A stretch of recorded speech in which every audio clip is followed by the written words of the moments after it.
Bismillahirrahmanirrahim. Assalamualaikum warahmatullahi wabarakatuh.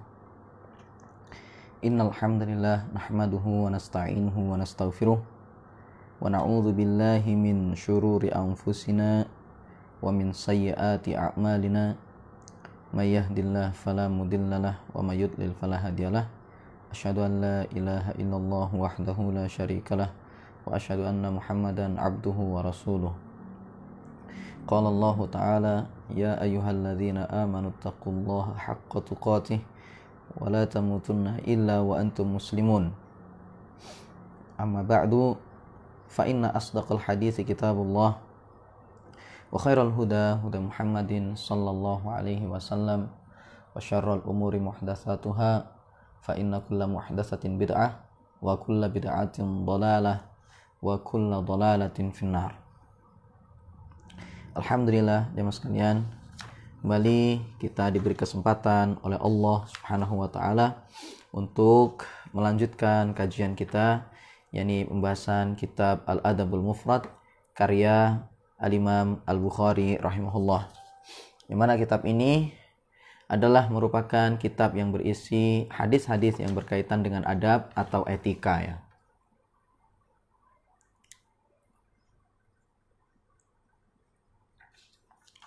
Di kesempatan ini kita masuk pada bab yang ke-88, yaitu babun man khatama ala khadimihi makhafata su'i dhanni.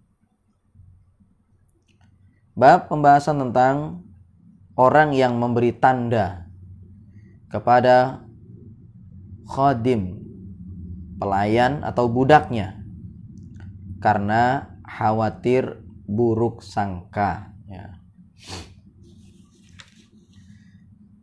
Nah, dalam bab ini jemaah sekalian menjelaskan tentang ketika seseorang itu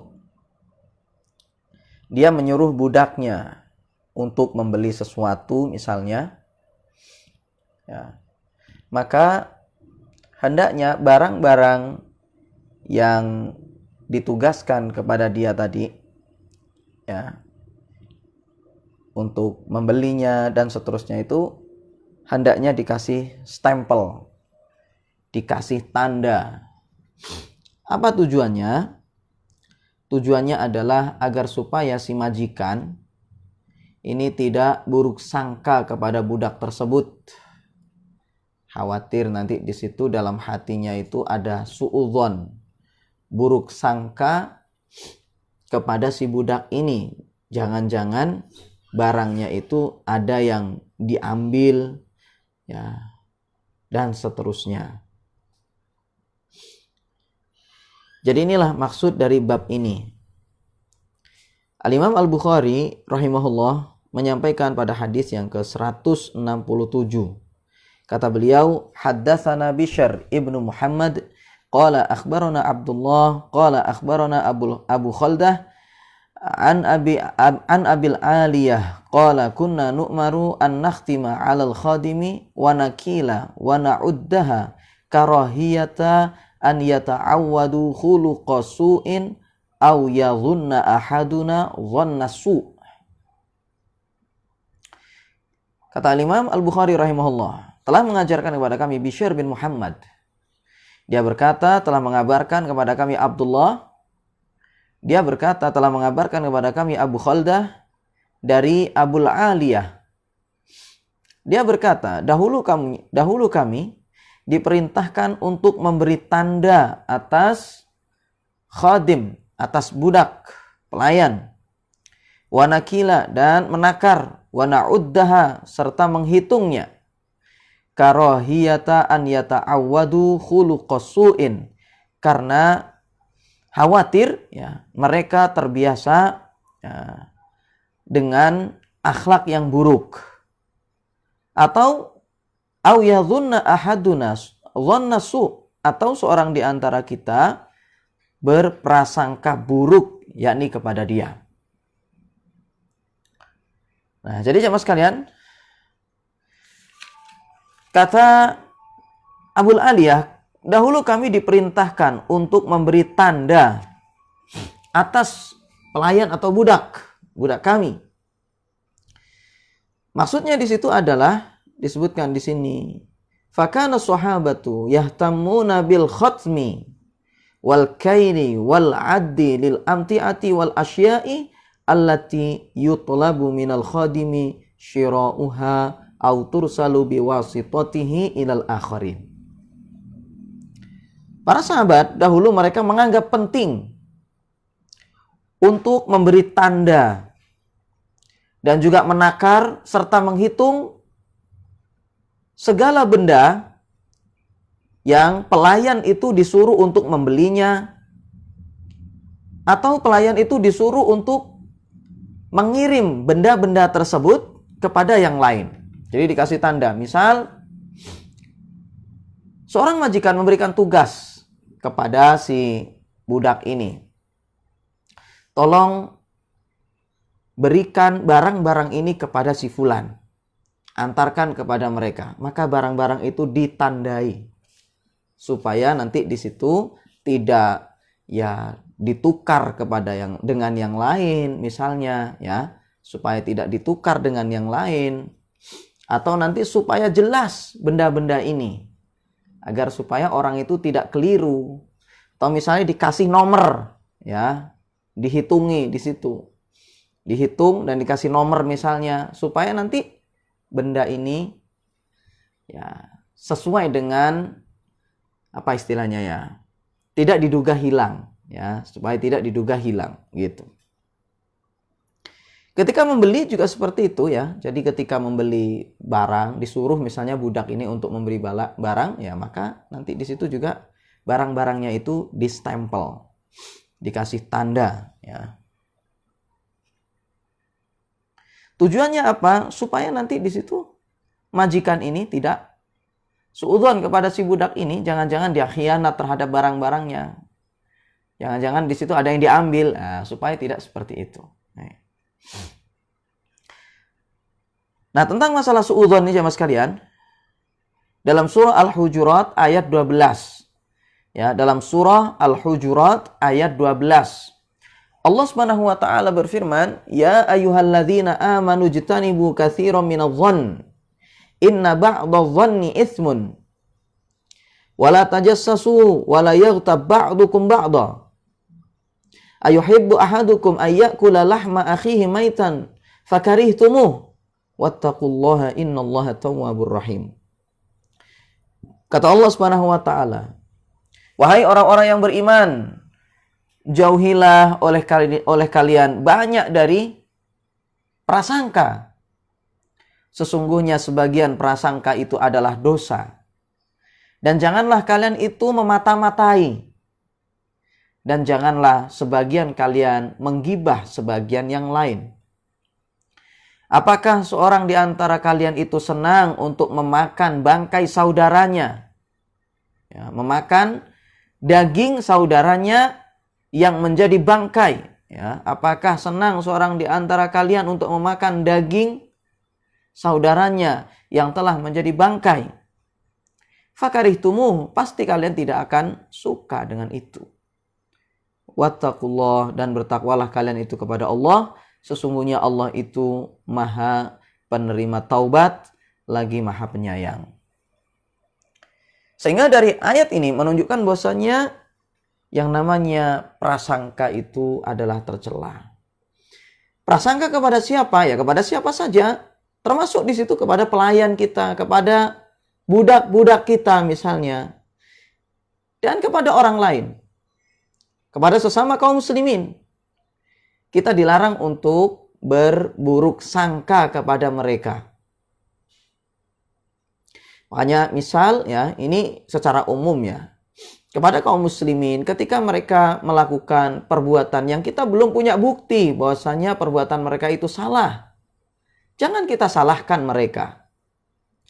Kita ini harus selalu mencari-cari alasan untuk mereka itu sebenarnya. Dan inilah sifat seorang muslim. Karena dia tidak rela saudaranya itu melakukan kesalahan. Dia tidak ingin saudaranya itu melakukan kesalahan. Sehingga ketika saudaranya itu melakukan perbuatan yang terbesit dalam pikiran kita, ya, dalam pikiran dia bahwasanya dia melakukan kesalahan yang kita tidak ada bukti di sana, maka kita jangan berburuk sangka kepada mereka. Beri mereka itu uzur, alasan. Contoh misal ya mas kalian, ketika ada saudara kita ya, misal tiba-tiba membonceng seorang wanita. Ini disebut oleh para ulama. Misal tiba-tiba di situ ada saudara kita ya, membonceng seorang wanita. Atau mungkin misalnya berduaan dengan seorang wanita. Yang kita pada saat itu tidak tahu siapa wanita itu. Apakah itu saudarinya, ataukah mungkin orang lain, atau siapa, kita tidak tahu itu. Maka hendaknya kita berbaik sangka kepada dia. Jangan langsung kita tuduh, oh jangan-jangan itu wanita simpanan dia. Oh jangan-jangan itu adalah siapa? Wanita yang bukan mahram. Jangan langsung seperti itu. Karena masih banyak kemungkinan. Mungkin saja itu adalah saudari dia yang kita tidak tahu. Jangan-jangan itu adalah saudari sepersusuannya. Jangan-jangan itu adalah kerabatnya yang masih mahram dengan dia. Dan seterusnya. Kasih di situ uzur. Cari-cari alasan yang sekiranya kita tidak akan menyalahkan saudara kita tersebut. Dan itulah orang muslim. Berbeda dengan orang-orang munafik. Mereka senang sekali untuk menyalahkan saudara. Senang kalau seandainya menemukan saudaranya atau orang muslim itu berbuat salah. Ya, jadi ini sifat-sifat orang munafik. Jadi mereka itu kalau menjumpai ada orang muslim melakukan kesalahan, senang. Kalau seandainya melakukan perbuatan-perbuatan yang mencurigakan, langsung mereka viralkan itu. Wah, itu jangan-jangan itu bukan mahramnya. Gitu. Dan seterusnya. Senang mereka ketika menjumpai kesalahan seorang muslim. Ini orang-orang munafik. Tapi seorang yang beriman, mereka itu mencintai saudara-saudaranya seiman. Ketika saudara seimannya itu dia melakukan perbuatan yang kita tidak punya bukti akan kesalahannya, maka seorang mukmin, ingat, seorang mukmin itu selalu dia itu berbaik sangka kepada kawannya dan dia selalu mencari-cari uzur ya untuk saudaranya tersebut. Dan Allah Subhanahu wa taala sebutkan wala yaghtab ba'dukum ba'dha. Jangan seorang wala tajassasu ya, jangan kalian itu memata-matai wala yaghtab ba'dukum ba'dha. Janganlah seorang di antara kalian itu menggibah sebagian yang lain.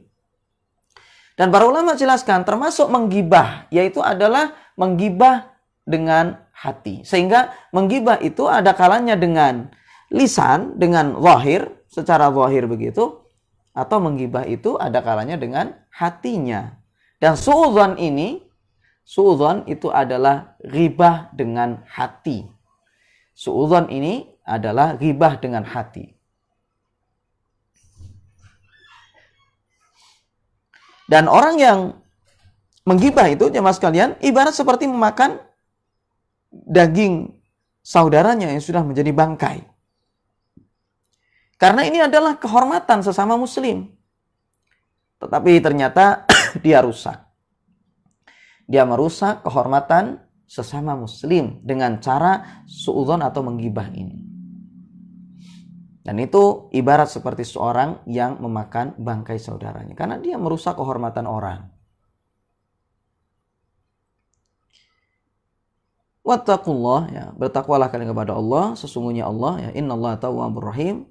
Sesungguhnya Allah itu maha tawab, ya, yakni maha penerima taubat, ya, rahim, ya, maha penyayang.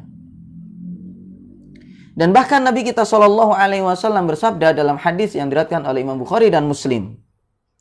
Kata beliau, iyyakum wadh-dhann, fa inna dhanna akdzabul hadis. Kata Nabi Shallallahu Alaihi Wasallam, jauhi oleh kalian prasangka. Sesungguhnya prasangka itu adalah akdzabul hadis, cerita yang paling bohong. Bukan hanya sekedar bohong, tetapi cerita yang paling bohong. Yang ini adalah menunjukkan takkid, penekanan akan larangan atau tercelanya berburuk sangka. Ya. Jadi kalau terbesit kepada dalam benak kita sesuatu yang tidak ada bukti di situ, maka abaikan saja. Jangan dilanjutkan ya. Anggap itu adalah sesuatu yang bohong. Ya. Bahkan akdzabul hadis, sesuatu yang sangat bohong gitu. Dan disebutkan ya mas kalian, ada suatu hadis yaitu hadis Ibnu Mas'ud radhiyallahu anhu yang diriwayatkan oleh Imam Abu Dawud, tetapi hadis ini masih diperbincangkan tentang kesohihannya oleh para ulama. Tetapi dari sisi makna, maka hadis itu benar, sahih dari sisi maknanya. Hadis tersebut yaitu adalah, dalam hadis itu Nabi SAW bersabda, la yuballighuni ahadun min ashabi an ahadin syai'a fa inni uhibbu an akhruja ilaikum wa ana salimus sadri. Kata Nabi SAW dalam hadis ini ya. Ingat, dari sisi sanadnya masih diperbincangkan oleh para ulama akan kesohihannya, tetapi dari sisi makna itu benar. Dalam hadis ini dikatakan, janganlah seorang dari sahabatku, janganlah seorang pun dari sahabatku menyampaikan kepadaku tentang kesalahan orang, kesalahan sahabat yang lain. Jangan menyampaikan kabar-kabar yang tidak enak tentang sahabat yang lain. Kenapa demikian? Fa inni uhibbu an akhruja ilaikum wa ana salimus sadri. Dikarenakan saya ini ingin, saya senang untuk keluar menuju kepada kalian, kumpul dengan kalian, sedangkan saya hatinya itu dalam kondisi selamat, dalam kondisi bersih, tidak berpenyakit.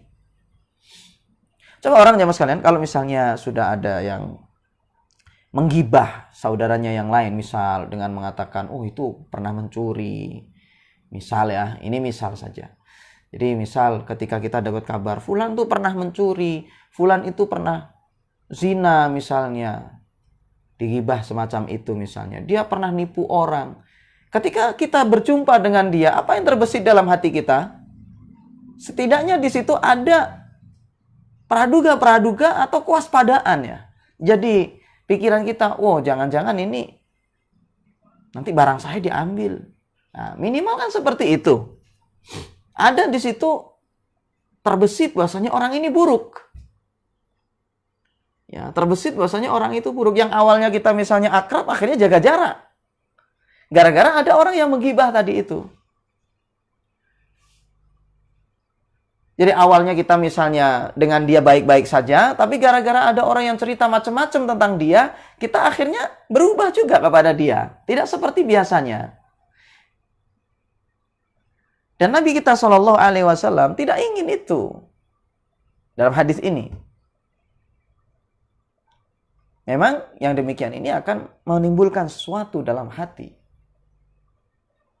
Makanya di situ dalam hadis dikatakan, ya dalam hadis ini dikatakan, udah jangan cerita-cerita macam-macam tentang sahabat tuh, tentang sahabat-sahabat saya, jangan cerita macam-macam. Datang ya sudah, bicarakan hal yang lain saja. Jangan menceritakan keburukan orang, karena yang demikian itu akan menimbulkan penyakit di dalam hati. Suudzon ya kepada mereka, buruk sangka. Awalnya baik sama dia, akhirnya jaga jarak, kayak gitu. Padahal juga belum ada buktinya. Padahal kita masih belum menyaksikan langsung itu. Tapi dapat kabar kayak gitu, ya langsung. Macam-macam udah pikiran hati itu. Nah, jadi inilah jamaah sekalian ya, pentingnya kita belajar adab ya. Ya, pentingnya kita belajar adab. Kadang yang semacam ini kita remehkan. Ada orang menggibah, kadang ya kita dengarkan. Naudzubillah min dzalik ya.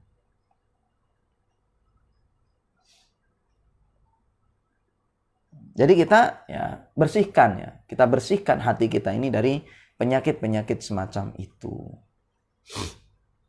Nah, di sini lihat dalam hadis tadi itu yang kita baca pada hadis yang ke-167 tadi, kata Abul Aliyah, dahulu kami itu diperintahkan untuk memberi tanda barang, ya, memberi tanda maksudnya di situ memberi tanda barang hasil tugas pembantu atau tugas budak.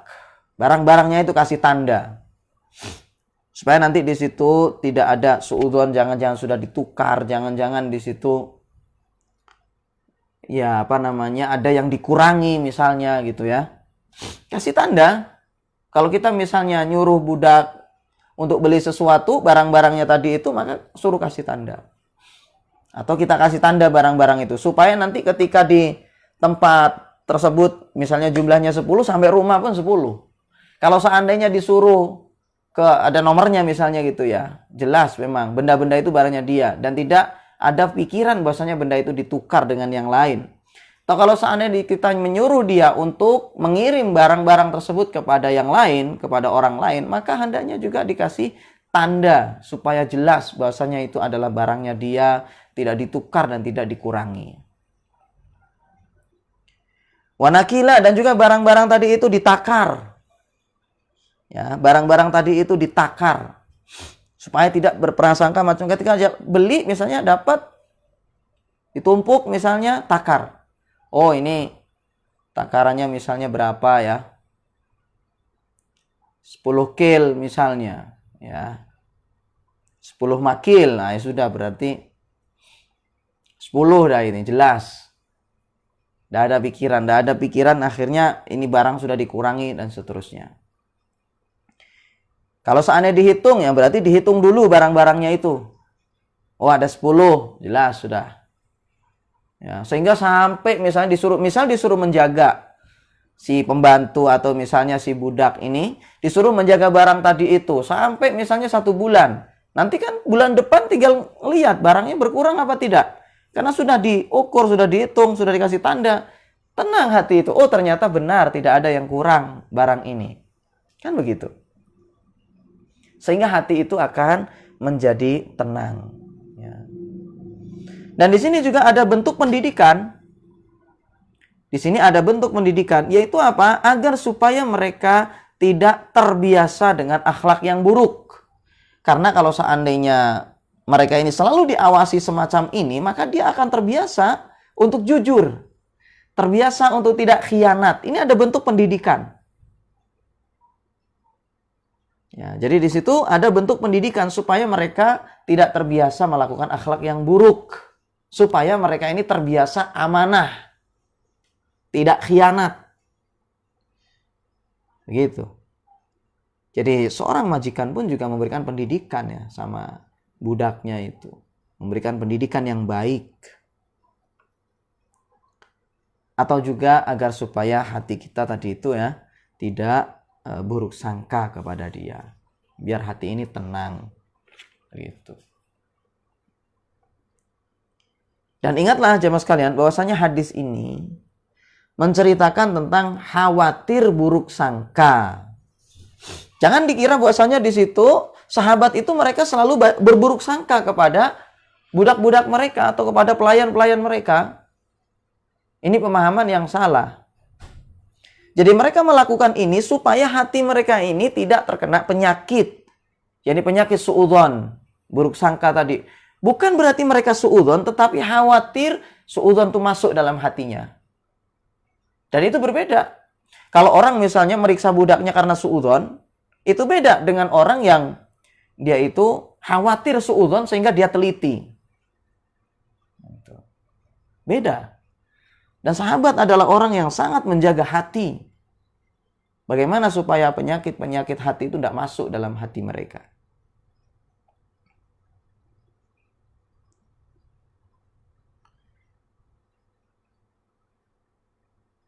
Jadi dalam hadis tadi itu ya terdapat faedah yang sangat luar biasa sekali ketika budak itu ya atau barang-barang yang dijaga oleh si budak atau yang ditugaskan kepada si budak dikasih tanda supaya hati itu tenang ya bahwasanya memang si budak ini amanah, memang dia itu tidak khianat ya,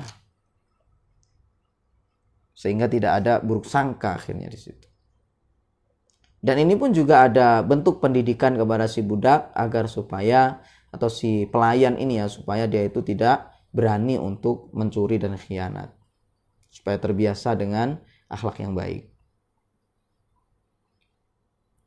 Dan ini juga dilakukan oleh sahabat Abu Hurairah radhiyallahu anhu. Sebutkan ya dalam hadis Abu Hurairah, faqad kana, disebutkan dalam pensyarah di sini, faqad kana radhiyallahu anhu, sungguh dahulu Abu Hurairah ya'uddu qit'atil lahmi lamma kana khadimuhu yaji'u minas suqi. Dahulu Abu Hurairah radhiyallahu anhu, sungguh dia itu menghitung potongan-potongan daging tatkala pelayan atau budaknya dia itu datang membawanya dari pasar. Ya, datang dari pasar, maksudnya itu membawa daging tadi itu. Jadi budak ini misal disuruh oleh Abu Hurairah untuk beli-beli begitu, untuk membeli daging, maka sampai di rumah dihitung sama Abu Hurairah. Supaya tidak berpikiran kok harganya dengan harga segini kok dapatnya cuma segini misalnya. Ya, supaya jelas gitu. Abu Hurairah kan tentunya sudah tahu dengan harga-harga pasar. Ketika dihitung, oh tepat berarti. Tepat. Berarti tepat ini sudah. Dengan harga yang dikasihkan tadi, dengan uang yang dikasihkan dapat sesuai yang diinginkan. Kemudian falamma jalasa lit-ta'ami kana ya'muru khadimahu bil julusi ma'ahu. Tatkala Abu Hurairah ini duduk untuk makan, maka dia memerintahkan pelayannya tadi itu untuk duduk bersama dia. Abu Hurairah perintahkan, ketika makan saja perintahkan apa? Duduk dengan Abu Hurairah. Fata'ajjaban nasu, maka orang-orang pun mereka itu heran. Jadi di situ jamaah sekalian, misal atau ini si budak ini ya, budak itu misalnya dia mau makan, suruh duduk sama Abu Hurairah saja. Atau di situ ada kalanya kalau Abu Hurairah makan ya udah bersama budaknya saja bareng gitu. Wallahu alam.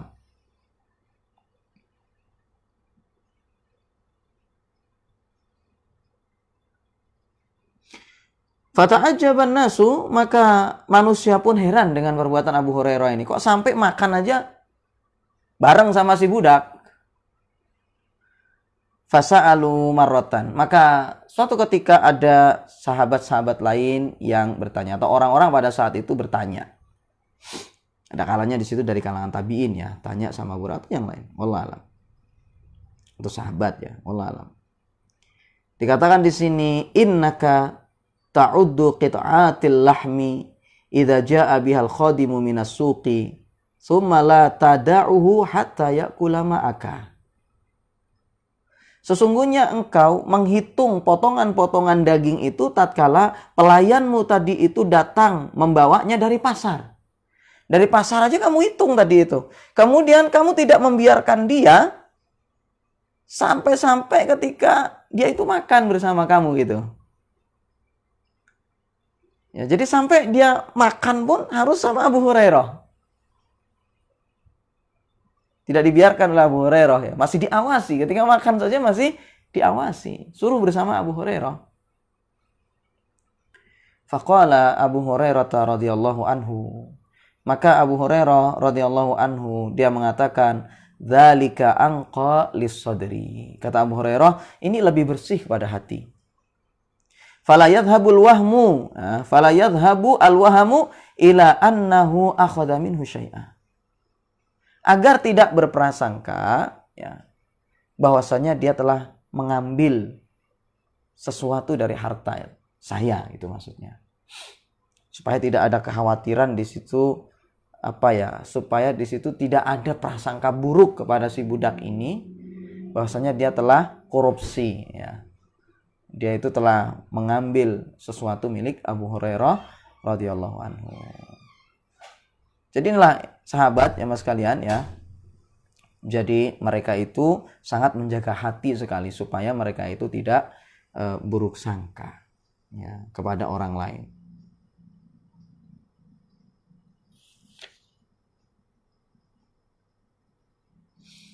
Dan di sini ya mas kalian, termasuk faedah dari perbuatan semacam ini yaitu adalah agar supaya majikan ini menjaga si budak ini dari celaan orang lain. Karena budak ini akan menjadi aib bagi dirinya sendiri kalau seandainya dia mencuri. Ya, kalau seandainya si pelayan ini misalnya mencuri, maka itu akan menjadi aib bagi dia. Makanya hikmahnya di situ supaya si majikan ini tidak macam-macam ya. Pikirannya tidak macam-macam kepada si budak ini. Supaya tidak buruk sangka begitu. Dan juga supaya si budak ini dia menjaga diri. Karena dia ketika tahu bahwasanya dirinya itu diawasi, maka dia akan tidak berani macam-macam. Dan itu diantara tujuan atau hikmah atau faedahnya yaitu untuk menjaga si budak ini dari celaan orang lain. Supaya nama baiknya nggak rusak. Kalau dia misalnya mencuri ya rusak sudah nama baiknya dia. Kalau dijual misalnya budak ini ya jadi murah. Ternyata dia pernah mencuri.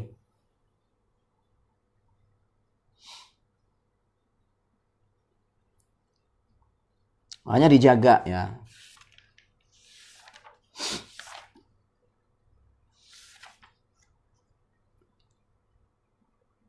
Nah, kemarin kita sebutkan dalam suatu hadis sampai di situ. Meskipun hadis ini dhaif ya. Sebutkan dalam hadis itu idza saraqal mamluku bi'hu walau binashin. Apabila budak itu dia telah mencuri, maka juallah dia meskipun dengan nash. Dengan harga 20 dirham saja. Dan ini menunjukkan bahwasanya budak kalau sudah mencuri harganya jadi murah. Aib berarti sudah bagi dia itu. Gitu.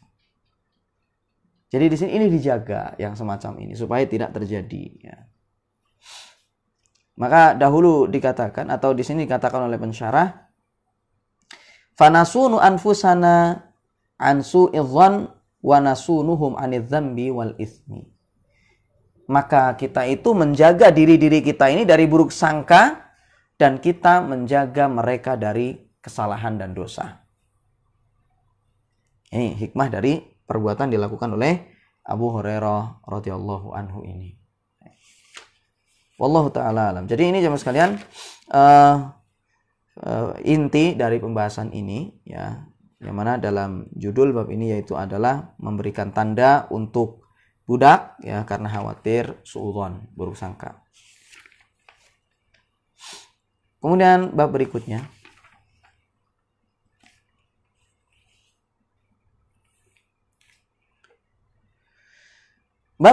yaitu adalah bab yang ke-89. Babun man adda ala khadimihi makhafata dhann.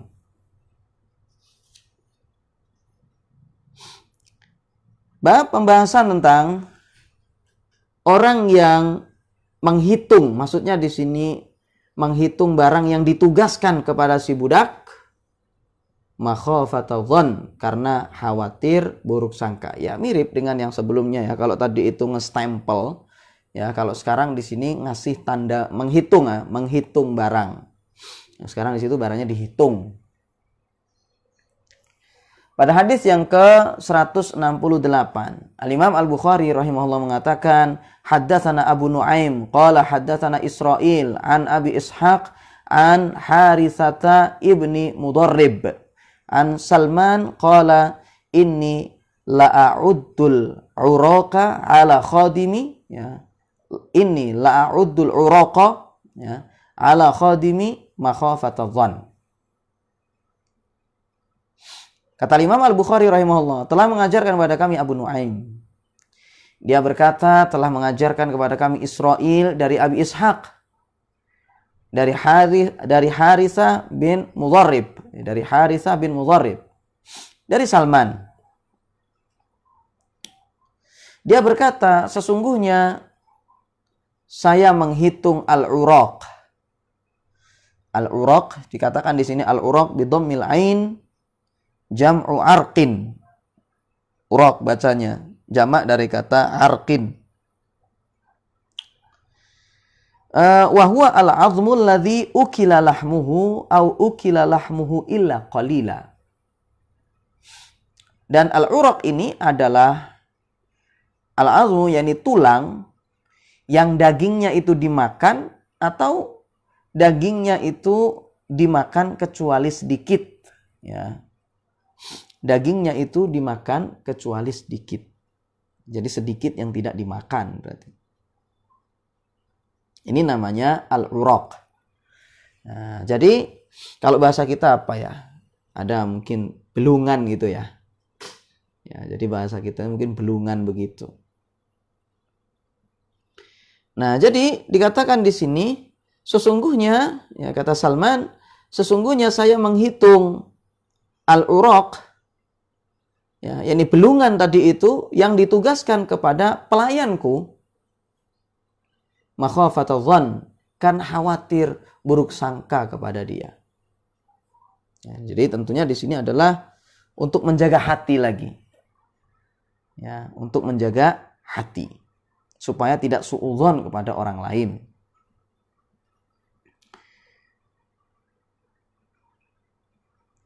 Kemudian juga di sini pada hadis yang ke-169 sama dengan sebelumnya ya. Cuman di sini dari sisi jalur periwayatannya yang berbeda. Kata Imam Al-Bukhari rahimahullah pada hadis yang ke-169, haddatsana Hajjaj. Qala haddatsana Syu'batu qala anba'ana Abu Ishaq qala sami'tu Harisata ibn Mudharrib qala sami'tu Salmana qala inni la'uddul uraqa khasyatadh-dhanni. Kata Imam Al-Bukhari rahimahullah, telah mengajarkan kepada kami Hajjaj. Dia berkata telah mengajarkan kepada kami Syu'bah. Dia berkata telah mengabarkan kepada kami Abu Ishaq. Dia berkata saya mendengar Harithah bin Mudharrib. Dia berkata saya mendengar Salman. Dia berkata sesungguhnya aku menghitung al-uraq, belungan tadi itu, khasyatadh-dhann, karena khawatir dari buruk sangka. Dan khawatir nanti di situ buruk sangka. Dan ini juga menerapkan hadis Nabi SAW, iyyakum wadh-dhann fa inna dhanna akdzabul hadis. Ya. Jauhi oleh kalian itu prasangka. Sesungguhnya prasangka itu adalah akdzabul hadis. Ya. Perkataan yang paling bohong, paling dusta. Dan Nabi kita SAW dalam hadis ini sedang melarang dari ghibah secara sirriyah, ghibah yang tersembunyi, ghibah dengan hati, ya. Dan suudzon itu adalah ghibah dengan hati. Pasti orang kalau suudzon itu, oh jangan-jangan ini maling, jangan-jangan dia ini sudah zina, jangan-jangan, dan seterusnya. Jadi ini buruk sangka ya. Dan ini adalah akdzabul hadis, ya. Perkataan yang paling bohong. Jadi ghibah itu seperti kita sebutkan ada dengan lisan, kadang ghibah itu kadang dengan hati.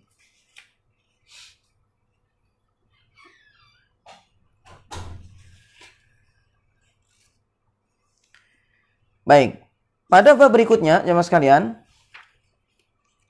bab yang ke-90 yaitu babun adabul khadim. Bab pembahasan tentang adab khadim, pelayan atau pembantu atau budak. Ya, adabnya budak atau pelayan.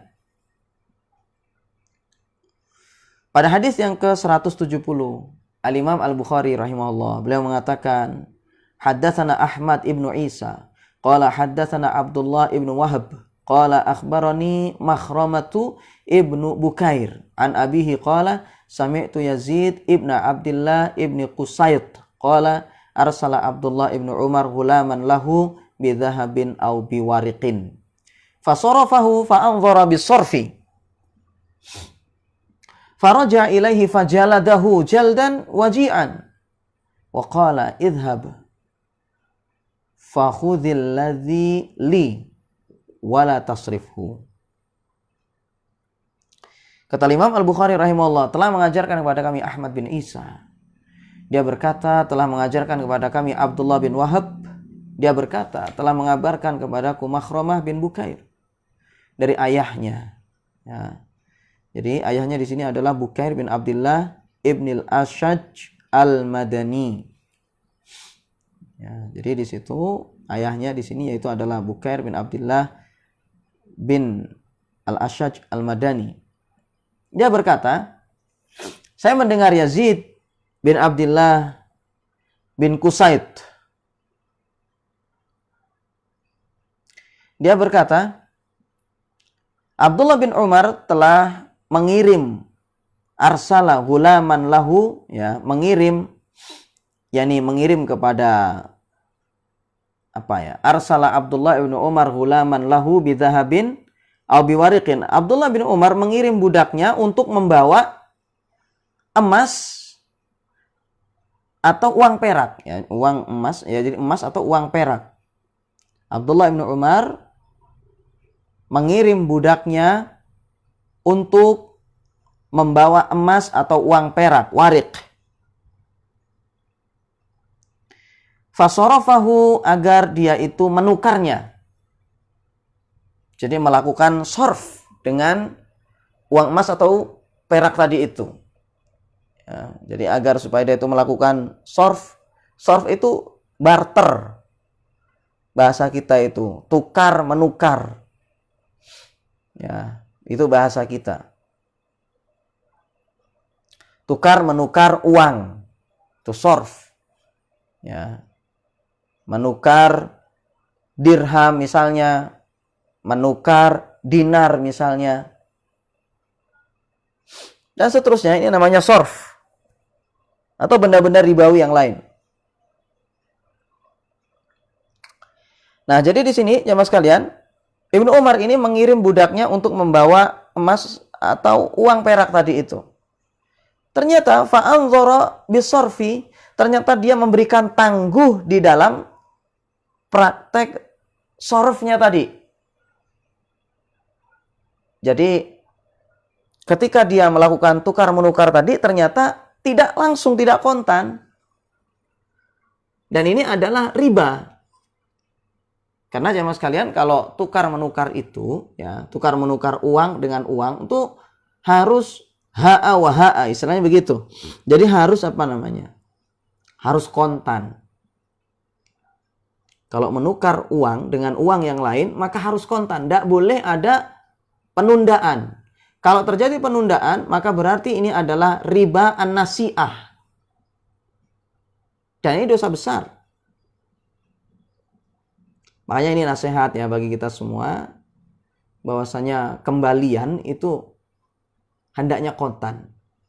Ketika misalnya kita beli-beli kepada orang, ya misalnya beli ke warung, ya misal ini beli ke warung, kemudian uang kita misalnya besar, kemudian tidak ada kembalian, pemilik warung misalnya mengatakan, besok ya tak kembalikan, maka ingat bahwasanya ini adalah riba nasi'ah. Dosa besar ini. Tidak boleh nanti di situ kembalian ini ada penundaan pembayaran. Kembalian ini. Karena ini namanya sorf. Dalam benda-benda ribawi. Jadi kalau orang itu tukar menukar uang misalnya, maka harus kontan. Tidak boleh ada penundaan. Apalagi misal, ya, ketika kita beli ke warung, kemudian habis itu uang kita besar, misalnya 100.000, kemudian dibawa dulu sama dia, keliling, ya jauh, tidak boleh. Ini adalah riba. Jadi misalnya tak tukarkan dulu ke yang lain ya, dia bawa misalnya. Hendaknya bagaimana caranya ya? Pemilik uang ini kalau misalnya dia uangnya besar, nggak ada kembalian, ya sudah hutang dulu.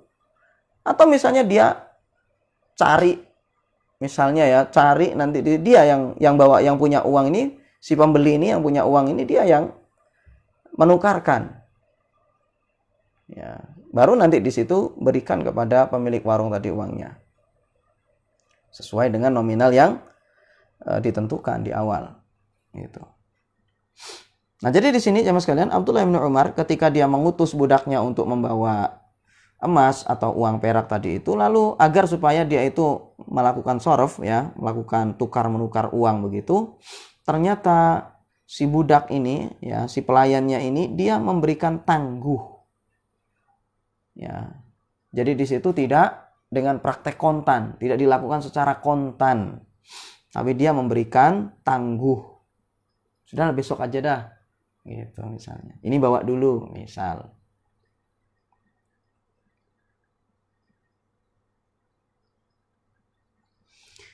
Maka apa yang terjadi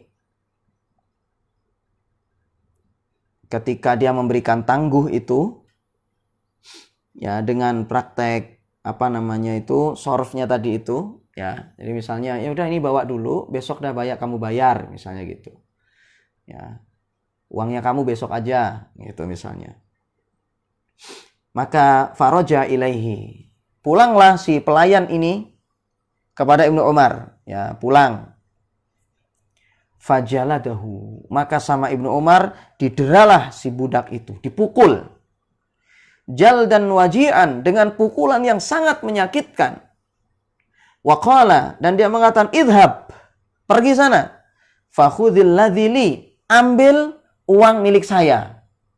Wala tasrifhu, dan jangan kamu tukar, ya, dengan cara seperti itu. Nah, jangan kamu tukar. Suruh ambil, ya, karena ini adalah praktek riba dan ini adalah dosa besar. Dan beginilah seorang, ya, majikan itu kepada budaknya. Dia memberikan pendidikan supaya ini tidak terulang. Karena ini dosa besar. Ini melanggar syariat Allah. Ini memberikan pendidikan. Dipukulnya, ya, orang ini, ya, ini budak ini sama Ibnu Umar. Supaya tidak melakukan praktek riba semacam ini lagi, ya. Sehingga jamaah sekalian, di antara faedah yang bisa diambil dari hadis ini yaitu adalah jawazu dorbil abid lit ta'dib 'alal jarimati. Bolehnya memukul budak untuk mendidik mereka agar tidak melakukan kesalahan, dosa. Supaya tidak melakukan dosa, ya. Jadi karena dia telah melakukan dosa misalnya, supaya tidak melakukan dosa berikutnya, boleh dipukul untuk memberikan ta'dib. Ya, yakni pendidikan. Untuk memberikan pendidikan kepada si budak ini karena dia telah melakukan kesalahan agar tidak melakukan kesalahan berikutnya. Dan ini masalahnya besar. Supaya budak itu kalau dia disuruh untuk melakukan sorof semacam ini, ya, adabnya atau yang harus dia lakukan yaitu jangan dia memberikan tangguh, ya, jangan dia memberikan tangguh.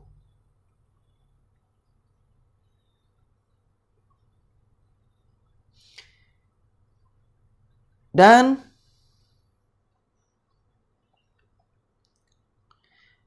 disebutkan di sini oleh pensyarah ada suatu kaidah. Kok di situ kan terlihat sadis, ya, seakan-akan gitu. Padahal ini untuk kebaikan bagi si budak ini. Ada kaidah, annaman aminal uqubata asa'al adaba wa 'alliq sautaka bihaitsu yarahu ahluka. Ada satu kaidah katanya di sini, bahasanya orang yang tidak pernah dihukum, dia pasti adabnya itu buruk. Orang yang tidak pernah dihukum, maka adabnya akan buruk. Jadi harus ada di situ pendidikan dengan cara menghukum, harus ada. Kalau ini tidak ada, buruk nanti adabnya manusia. Kemudian wa'alliq sautaka bihaitsu yarahu ahluka. Dan gantunglah cemetimu itu agar dilihat oleh keluargamu, di tempat yang bisa dilihat oleh keluargamu. Jadi ketika sudah ngelihat cambuk, udah nggak berani gitu, nggak akan macam-macam lagi, ya, khawatir kena cambuk. Nah, jadi ada pendidikan semacam itu memang, ya.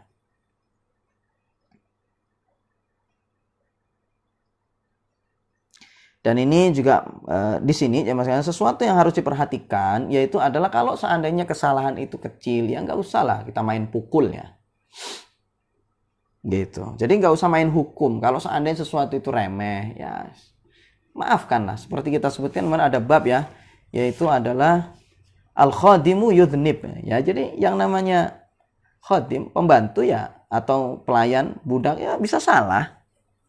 Karena mereka adalah manusia. Ini sebutkan adab-adabnya di situ ya. Luar biasa sekali Islam ini. Jadi kita diperintahkan untuk memaafkan kepada budak, tapi kita juga harus memberikan pendidikan gitu.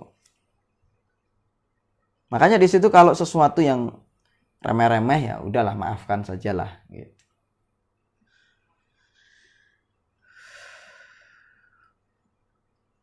Dan ini kata para ulama adalah termasuk perbuatan ihsan ini kepada si budak ya, atau kepada yang dipukul tadi. Dan memukul di situ jemaah sekalian ada adab-adabnya yang disebutkan oleh para ulama. Jadi bukan hanya sekedar mukul-mukul begitu saja, ada adabnya. Kata para ulama yang harus diperhatikan yaitu adalah kalau mukul jangan lebih dari 10 kali pukulan. Kalau misalnya di situ mencambuk ya, tidak boleh lebih dari 10. Ya di situ tentang masalah kebolehannya khilaf para ulama ya, tetapi takzir misalnya ya, ini khilaf para ulama bolehkah lebih.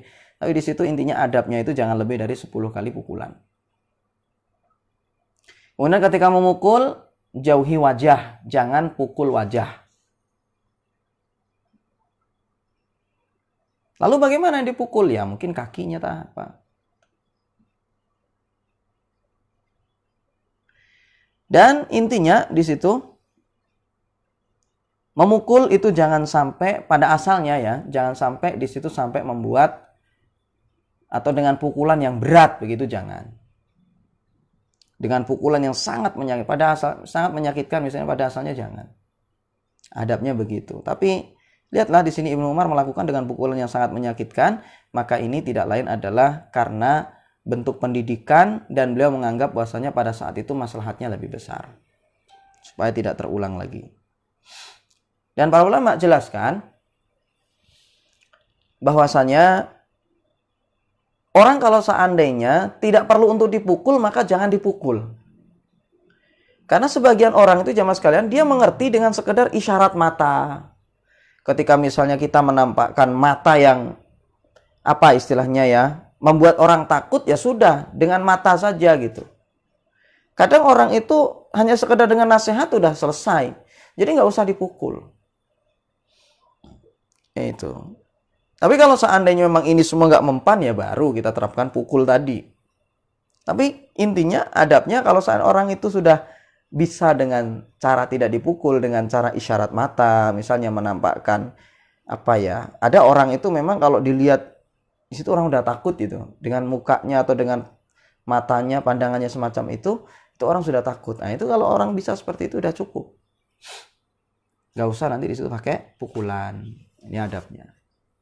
Wallahu ta'ala alam. Demikian ya mas kalian yang bisa kita bahas pada kesempatan ini. Semoga bermanfaat. Wassallallahu ala nabiyina Muhammad wa ala alihi wa sahbihi wasallam. Subhanakallahumma wa bihamdika asyhadu an la ilaha illa anta astaghfiruka wa atubu ilaik. Assalamualaikum warahmatullahi wabarakatuh.